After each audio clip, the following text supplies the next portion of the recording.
And hello, everyone. Welcome back. If you're new here, my name is Michael, and this is Michael Reads. This channel is a space to slow down, to reflect, and to explore books that help us navigate life more clearly, um, and give us more clarity, balance, and sort of bring us more and more in-depth meaning to what life is like. I do apologize. It has been a while. Consistency is one of those things that I want to get used to, but there are other factors in life that sort of get in the way. Um, so do bear with me as I do my best to try to keep that consistency going. Um, Today we continue our journey through Sun Tzu's Art of War. Um, Although it's described as a book about warfare, at its core, this is really a book about self mastery. It's about understanding your mind, your emotions, your energy, and learning how to move through life without constantly feeling like you're fighting. Before we step into today's chapter, let's briefly walk through chapters 1 to 9 because together they form a roadmap, uh, not just a strategy, but not just a strategy for personal growth, spirituality, but it's also for inner resilience. So in chapter 1, we uh, laying plans. Sun Tzu begins with awareness.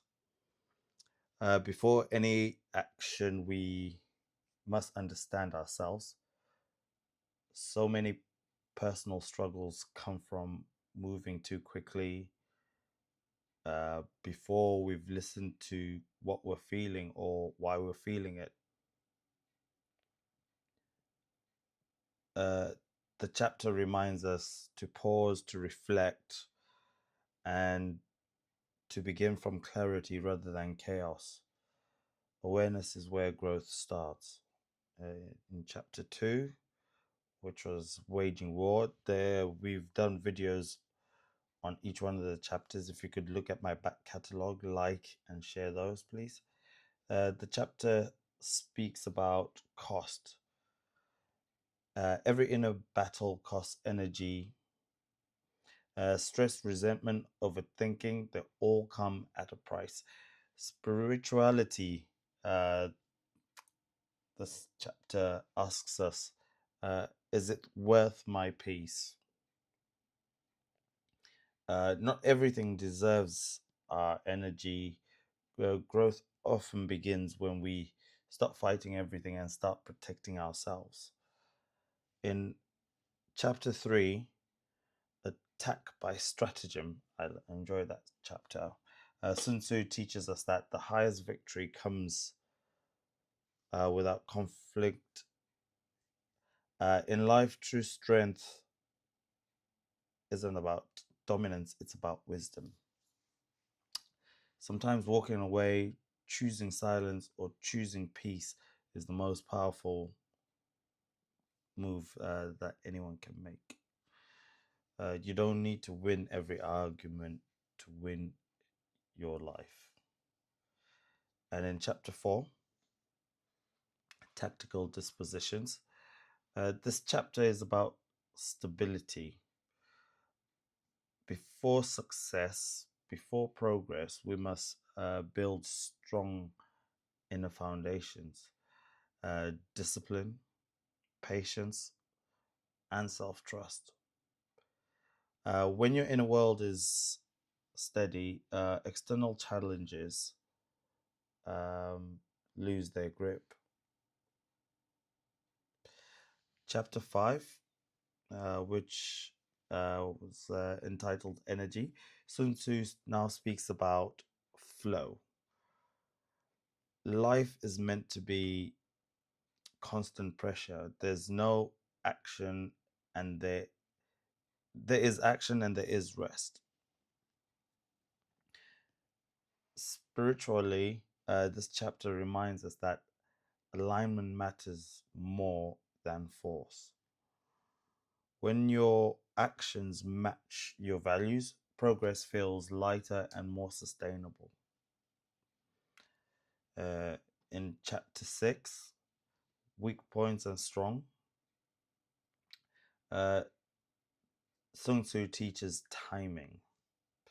So often we push when we should pause. We force outcomes when we should listen. Growth happens when we learn to move with life instead of against it. And in chapter 7, maneuvering, here Sun Tzu warns us about confusion and haste. A scattered mind creates unnecessary suffering. This chapter invites us to slow down, to simplify, and to regain inner direction. Clarity doesn't come from rushing, it comes from presence. In chapter 8, variation in tactics, he states there is no single path to growth. What worked in one season of your life may not work in the next. This chapter teaches adaptability, the ability to change without losing who you are. Flexibility is wisdom. And then on our last live stream, we looked at chapter 9, the army on the march. This chapter teaches observation.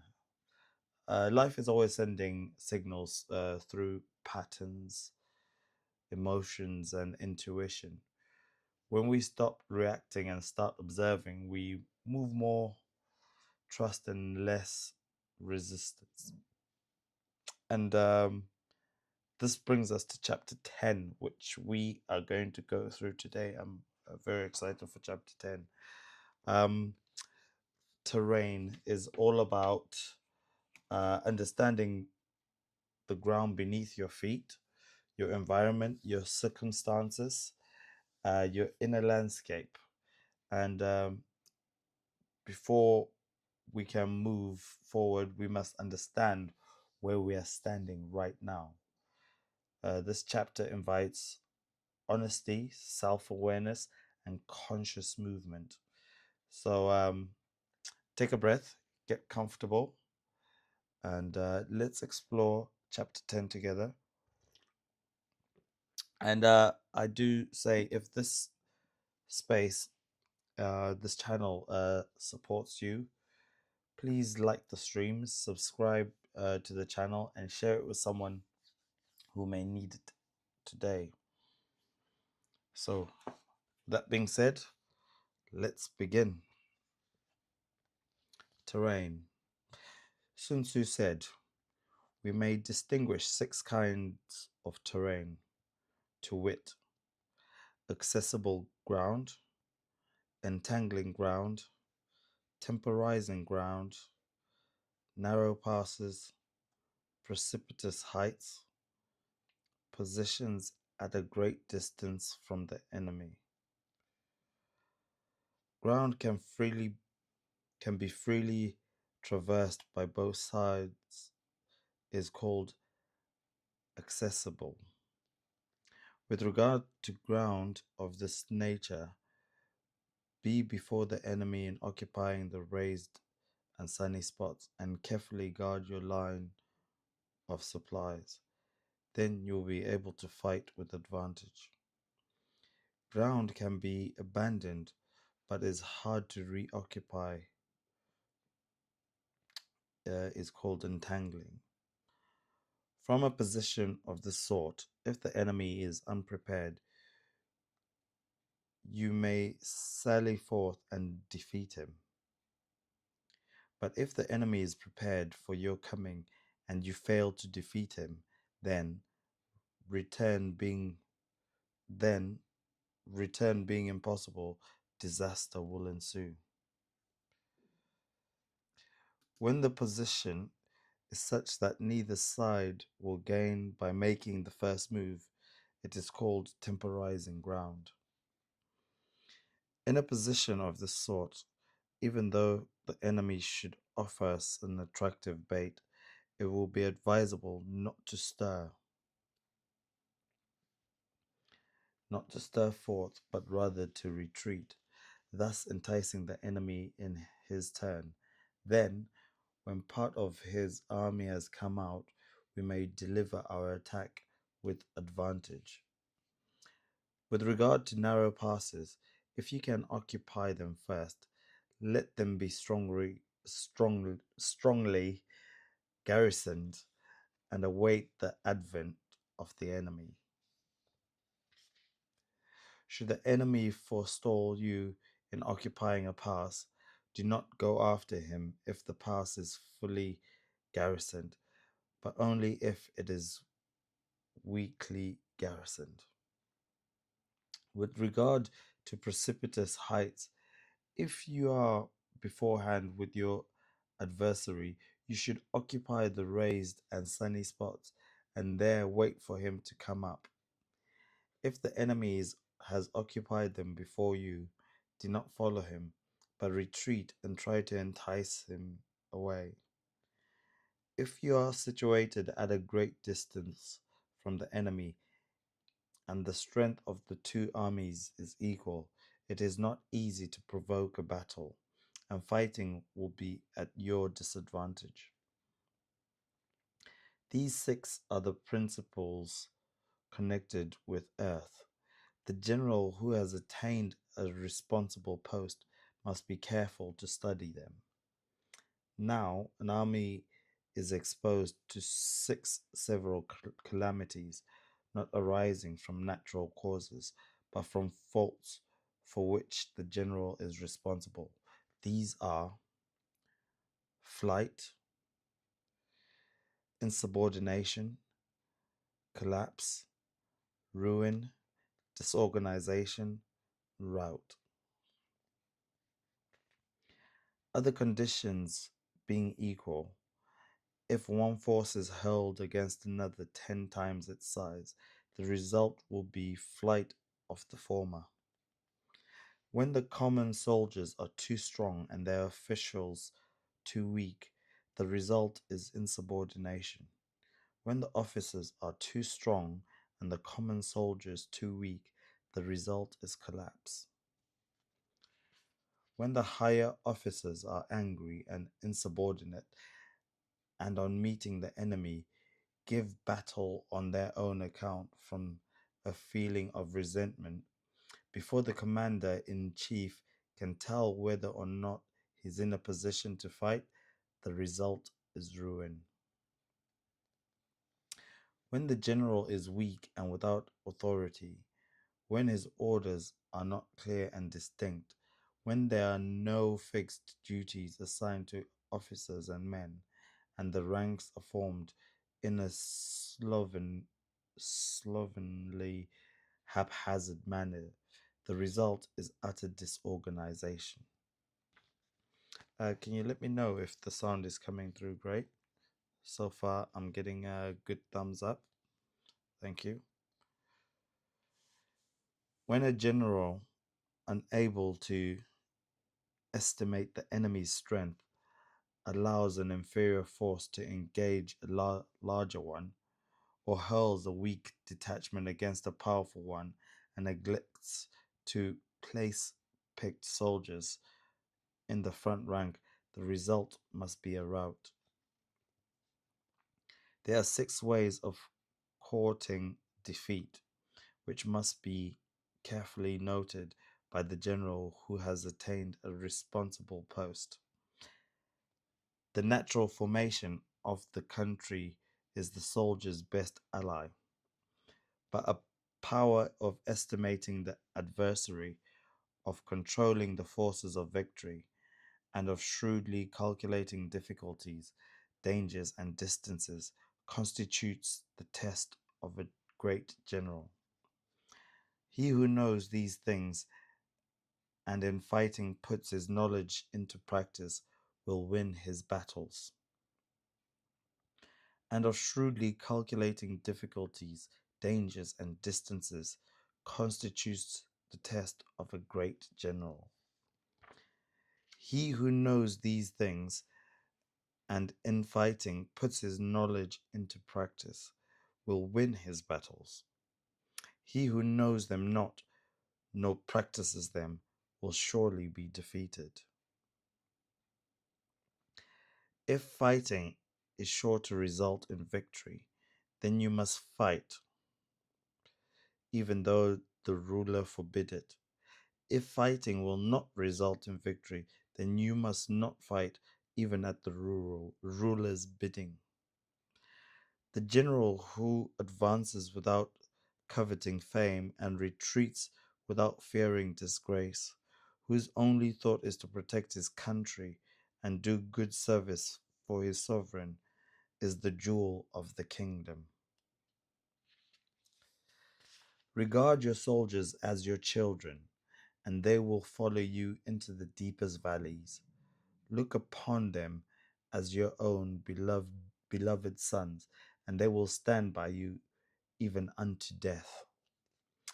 If, however, you are indulgent but unable to make your authority felt, kind hearted but unable to enforce your commands, and incapable, moreover, of quelling disorder, then your soldiers must be likened to spoiled children. They are useless for any practical purpose. If we know that our own men are on a condition of attack, but are unaware of the enemy, are unaware that the enemy is not open to attack, we have gone only halfway towards victory. If we know that the enemy is open to attack, but are unaware that our own men are not in a condition to attack, we have gone only halfway towards victory. If we know that the enemy is open to attack, and also know that our men are in a condition to attack, but are unaware that the nature of the ground makes fighting impracticable, impracticable, we have still gone only halfway towards victory.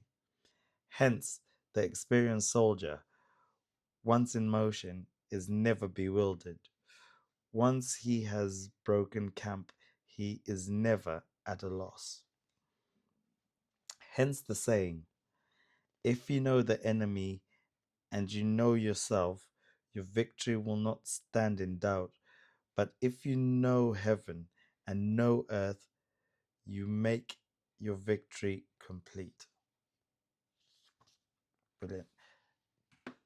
That brings to an end the reading of chapter 10. So, like I mentioned at the beginning of the live stream, this chapter invites honesty, self awareness, and conscious movement. Uh, terrain is really important. You should know the ground that you are on. You don't go out um, on a snow day wearing your Crocs. You put on um, more girthy, more uh, a reliable footwear which will provide you grip and help you tread through the snow. You don't go swimming in trainers.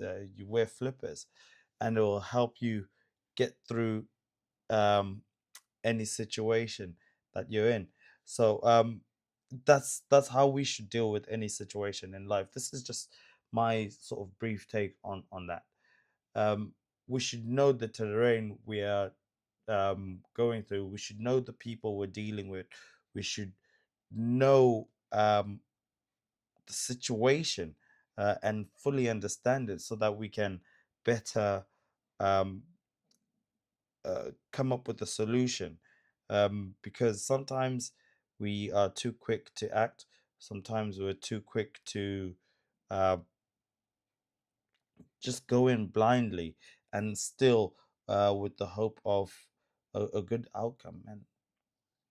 And in many occasions, we are proven wrong. although sometimes we are victorious if we're well aware of what we are dealing with. So, thank you for joining me on this live stream. I really appreciate it. Um, I've been told the sound was good, which is excellent. It had been a while since I'd last done a stream, but I will be doing another one as we go into chapter 11 on Thursday at 2 o'clock. Uh, I'm going to keep 2 o'clock as my base time at the moment.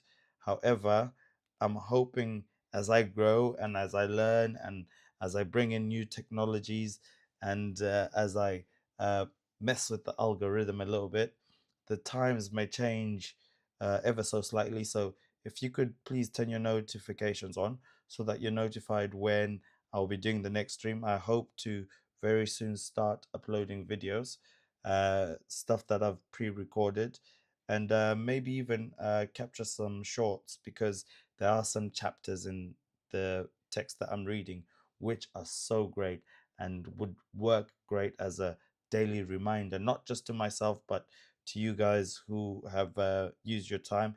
And I will start uploading those. And I am open to suggestions with anything. If you feel like you'd like to interact more, I've got a communities page on my channel.